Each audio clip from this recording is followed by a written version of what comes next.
दिन था 24 दिसंबर 1999 का। नेपाल के काठमांडू से इंडियन एरोप्लेन IC-814 दिल्ली के लिए रवाना होता है, पर आधे घंटे बाद ही 5 पाकिस्तानी टेररिस्ट हाथों में बंदूक लिए फ्लाइट को हाईजैक कर लेता है। इंडिया में इसका खबर पहुंचते ही गवर्नमेंट ऑफिसर्स और इंटेलिजेंस एजेंसीज में भागदौड़ मच जाता है। हाईजैकर्स आखिर में प्लेन को अफगानिस्तान के कंधार की तरफ लेके जाता है। पैसेंजर्स को काफी परेशानियों का सामना करना पड़ता है। उनके सारे नीचे झुका के रखने को कहा जाता है। किसी को पहले दिन टॉयलेट नहीं जाने दिया जाता। मर्दों और औरतों को अलग अलग कमरों में रखा जाता है। कंधार पहुंचने से पहले किसी को भी खाना नहीं दिया जाता और जो भी आवाज उठाते हैं उससे बदसलूकी से पेश आते हैं ये टेररिस्ट। कुछ कैजुअलिटीज भी होती है फ्लाइट के अंदर, जो कि आपको ये वेब सीरीज देखने के बाद पता चल जाएगा। एक तरफ गवर्नमेंट ऑफिशियल्स इन टेररिस्ट के साथ नेगोशिएट करते हैं उनके डिमांड्स को लेके, वही दूसरी तरफ RNW के इंटेलिजेंस ऑफिसर राम नेपाल के काठमांडू में रह के इस चीज का पता लगाते हैं कि ये हाईजैक हुआ कैसे और इसके पीछे कौन से आतंकवादी संगठन का हाथ है। अब इन टेररिस्ट ने IC-814 को क्यों हाईजैक किया, इंडियन गवर्नमेंट से क्या डिमांड्स है उनकी, फ्लाइट में रहे पैसेंजर्स को इस दौरान किस परेशानियों से गुजरना पड़ता है,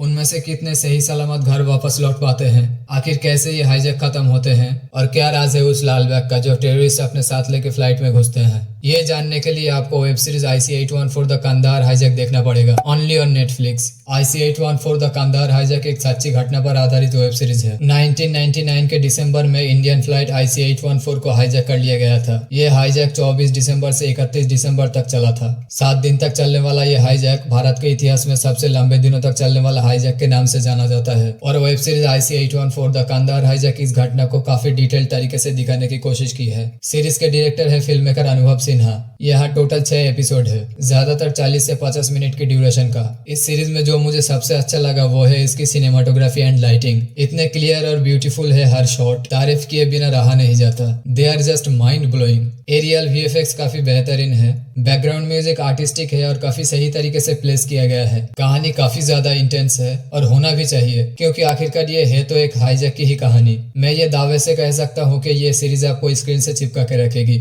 एपिसोड्स के बीच बीच में रियल हाईजैकिंग की फुटेजेस भी दिखाया गया है। यहाँ IC-814 द कंधार हाईजैक में सबसे काबिले तारीफ बात है यहाँ के कास्ट मेंबर्स। यहाँ पंकज कपूर, नासिरुद्दीन शाह, दिया मिर्जा, विजय वर्मा, अरविंद स्वामी, कुमुद मिश्रा, मनोज पाहवा, अनुपम त्रिपाठी, दिव्येंदु भट्टाचार्य, आदित्य श्रीवास्तव, पत्रलेखा, राजीव ठाकुर इंपॉर्टेंट किरदार निभाते हुए नजर आएंगे। पर जिनका परफॉर्मेंस मुझे सबसे ज्यादा अच्छा लगा वो है पंकज कपूर एज मिनिस्टर विजयवान सिंह, अरविंद स्वामी एज DRS, अनुपम त्रिपाठी एज ऑफिसर रामचरण यादव और विजय वर्मा एज कैप्टन शरणदेव। भाई बंदे ने काफी शिद्दत और मेहनत से इस फ्लाइट कैप्टन के किरदार को निभाया है। इस बारे में आप बॉलीवुड हंगामा के इस आर्टिकल से डिटेल में जान पाओगे। सीरीज के एपिसोड 3 में एरोप्लेन लैंडिंग का एक इंसिडेंट दिखाया गया है। भाई वो इतना जबरदस्त है, इतना जबरदस्त है, आप अगर नहीं देखोगे तो महसूस नहीं कर पाओगे। मुझे लगता है ये सबसे ज्यादा यादगार सीन है इस पूरे वेब शो का। पर IC-814 वेब सीरीज की सबसे बड़ी कमी है इसके डायलॉग्स। सिचुएशन के हिसाब से डायलॉग मुझे सुटेबल नहीं लगा। जैसे रेस्क्यू ऑपरेशन के दौरान ऑफिसर्स के बीच में बेतुकी बातें चल रहा है, जैसे टंटा, चट्टे बट्टे।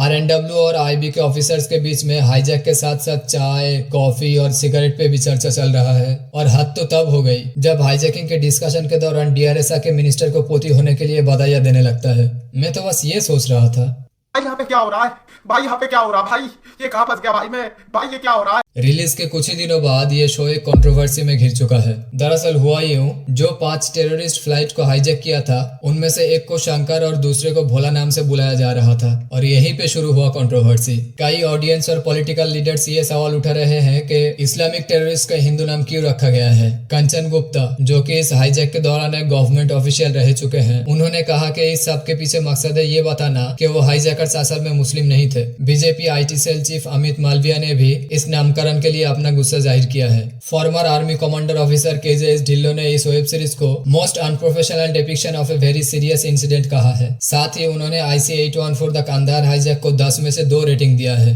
दरअसल फ्लाइट के अंदर ये 5 टेररिस्ट अपना कोड नेम यूज कर रहे थे और ये बात कास्टिंग डायरेक्टर मुकेश छाबड़ा और इस फ्लाइट के पैसेंजर पूजा कतरिया ने भी कॉन्फर्म किया है। असल में जिस बंदे को यहाँ शंकर नाम से बुलाया जा रहा था उसका असली नाम था इब्राहिम अथर और भोला कोड नेम वाले का असली नाम था शाहिद अख्तर शायद। शायद, पर IC814 सीरीज में उनके असली नाम का कोई जिक्र नहीं किया गया है। इसलिए दिल्ली हाई कोर्ट में एक PIL डाला गया था इस वेब सीरीज को बैन करने के लिए, पर फिलहाल इस PIL को वापस ले लिया गया है क्योंकि नेटफ्लिक्स अब डिस्क्लेमर के साथ यानी आतंकवादियों के असली नामों के साथ शो को प्रीमियर कर रहे हैं। Web series IC814 the Kandahar hijack और इसके रिगार्डिंग कंट्रोवर्सी के बारे में आपका क्या राय है, कमेंट्स में जरूर बताइएगा। मिलते हैं आपसे अगले वीडियो में।